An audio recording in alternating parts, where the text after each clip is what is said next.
நான் யூகே வரத்துக்கு முன்னாடி 4 வருஷத்துக்கு முன்னாடி ராத்திரி சாப்பாடு சாப்பிட்ற பழக்கம் வந்து நம்ம ஊரில் கிடையாதுங்க.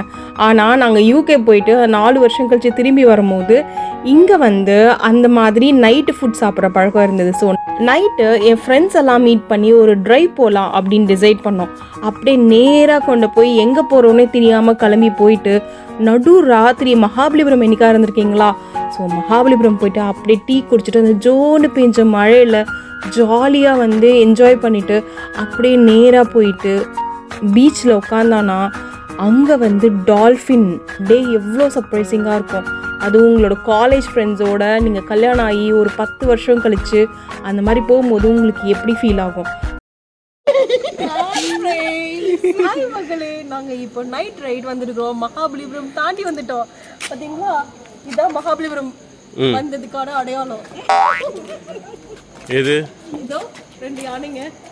நாங்க தள்ளி போய்டுறோம். ஜோக் ஜோக் இல்லையா? Welcome to Tamil good to go channel. இங்க நான் பேசுறது உங்களோட வித்யா பால்.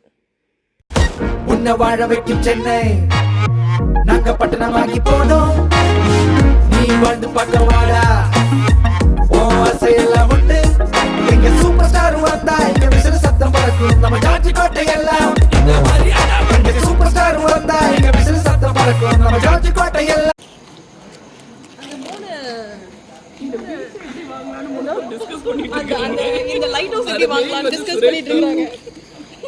சுரேஷ் அந்த பக்கம் வாங்கிக்கிறேன்ட்டாரு. சரி இந்த பக்கம் ஏதாவது நாங்க இந்த எவ்வளவு கோல் பத்தி எப்படி பீச்சை வாங்கலாம். இந்த ஊர் என்ன விலை கேடு அப்புறம் எடுக்கலாம்னே. சரி இந்த தெருவாவது என்ன விலை வாங்கிக்கலாம்னே. ஐயோ இப்போ எதையாவது வாங்கி ஆகணுமேடா. இது வர இப்போ எங்க போறோம்? இப்போ கண்ணு தெரியல, ஒரு நிமிஷம் ஃபிளாஷ் மூட்ல வச்சிட்டு இப்போ நாங்க எங்க போறோம்னு எங்களுக்கே தெரியாது. அப்படியே போயிட்டு இருக்கோம்.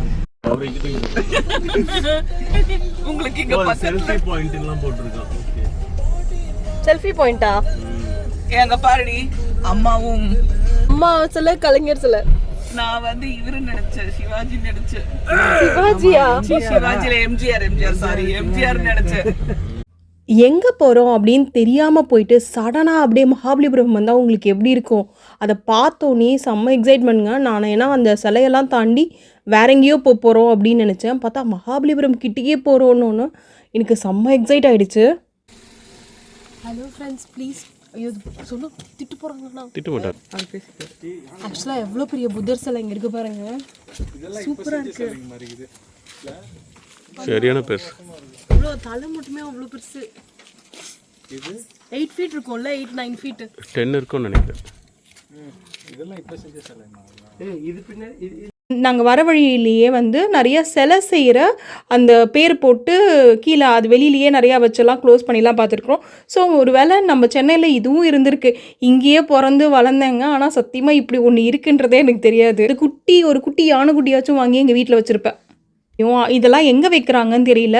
இதெல்லாம் வந்து இந்த பெரிய பெரிய கம்பெனியில் இல்லை பெரிய பங்களாலாம் அவ்வளோ பெரிய 10 அடியிலலாம் வைக்க மாட்டாங்க. இப்போ நம்ம மகாபலிபுரம்க்கு வந்திருக்கிறோம். வாவ், நடு ராத்திரியில் மகாபலிபுரம் வந்த முதல் ஆளுங்க நாங்களாக தான் இருப்போம். நம்ம ஊரில் ராத்திரி சாப்பாடு சாப்பிட்ற பழக்கம்லாம் கொண்டு வந்திருக்காங்கங்க. அதுக்கு மகாபலிபுரம் மாதிரியான இடம்லாம் அங்கங்கே லைட்டு போட்டு நைட்டு வந்து டூரிசம் மாதிரி அரேஞ்ச் பண்ணால் சூப்பராக இருக்கும். யாருக்கெல்லாம் வெயிலில் வரணும்னு இன்ட்ரெஸ்ட் இல்லையோ அவங்களாம் ராத்திரி வந்து இந்த இடத்த வந்து பார்ப்பாங்க. ராத்திரி பார்க்குறதுக்கு அப்படியே பயங்கரமாக அப்படியே இங்கே உட்காந்து அப்படியே கவிதை வராது. எனக்கும் கவிதை வந்து எழுதிடுவேன் போல இருக்கு, அந்த மாதிரி இருக்குது. புயலே, உனக்கும் போதை தேவைப்படுகிறதா? பாண்டிச்சேரி பக்கம் தின்றுள்ளாய்.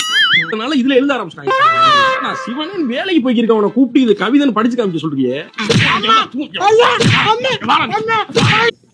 டைம் இப்போ என்ன? 3:35ங்க நாங்கள் வந்திருக்கிறோம். வா வா ஜிஜி வா. ஃப்ரெண்ட்ஸோட இப்படி ஒரு ட்ரிப், எங்கள் காலேஜ் ஃப்ரெண்ட்ஸை நாங்கள் அப்படி மெயின்டைன் பண்ணுறோம்.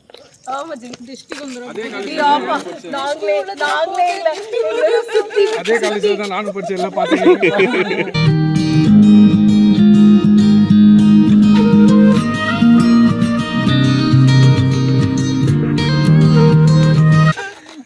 இந்த 3 பேரையும் வச்சு கட்டி எங்களை கல்யாணம் பண்ண ஹஸ்பண்ட்ஸையும் நாங்கள் ஃப்ரெண்ட் ஆக்கிட்டோம். ஆமாம், கரெக்ட். செம்மையா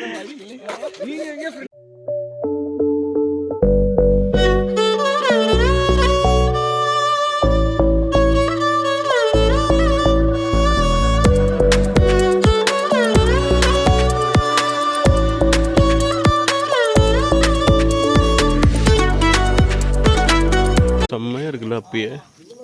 இல்ல இது ஒரு பாறை காலேஜ். அதான் குடஞ்சிருக்காங்க. பாறையில அப்படியே குடஞ்சி உள்ள பண்ணிருக்காங்க. ஆனா இப்ப கூட நம்ம கிட்ட அந்த டெக்னாலஜி கிடையாது.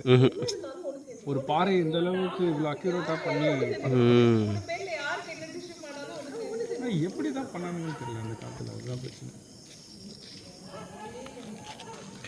அப்போ வந்து என்ன சொல்லுவாங்க, ஆன்டி கிராவிட்டி யூஸ் பண்ணியிருப்பாங்கன்றாங்க சில பேர். ஓ இதுயா? ஆமா, இல்லை எல்லாத்தையுமே, இது மட்டும் இல்லை. According to the radiology neurology, நான் படிச்சது பச்சைபாஸ் காலேஜ், அது பக்கத்துல இருக்க எத்திராஜ் காலேஜ். ஐயோ இது எல்லாமே ஒரே கல் சார். அதுதான் பார்க்குறேன். ஒரே கல், ஒரே ஸ்டோன். என்னங்க எனக்கு ஒண்ணுமே புரியல. எனக்கும் புரியல. ஏதோ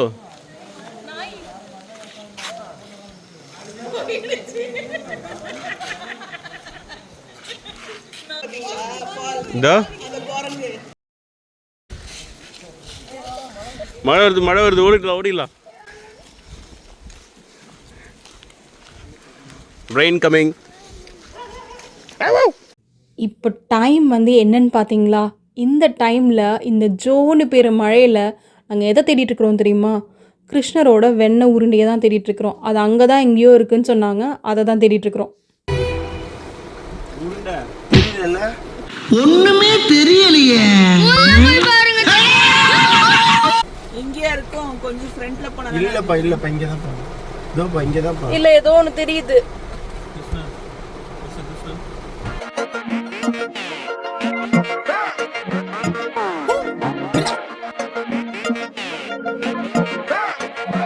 இதுதான் நம்ம சென்னை.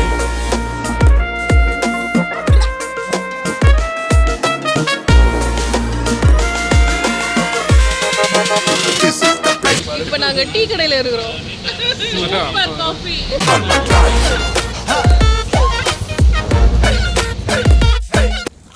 ஹாய் மக்களே, நாங்கள் பீச்சுக்கு வந்துட்டோம் காத்தால சன்ரைஸ் பார்க்குறதுக்கு. பெசனகா எல்லாமே இருட்டா இருக்குல்ல.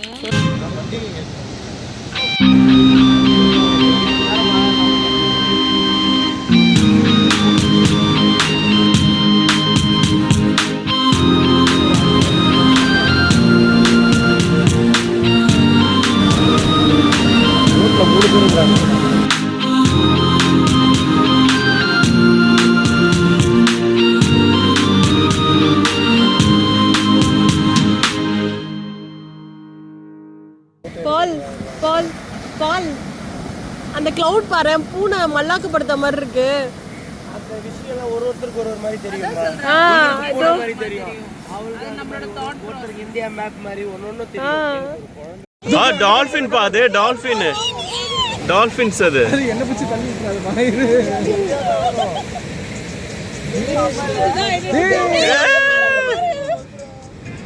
டால்ஃபின் நின்னு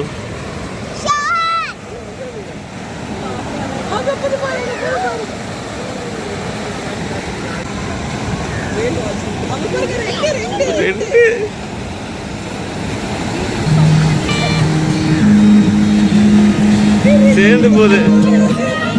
வா கிச்சி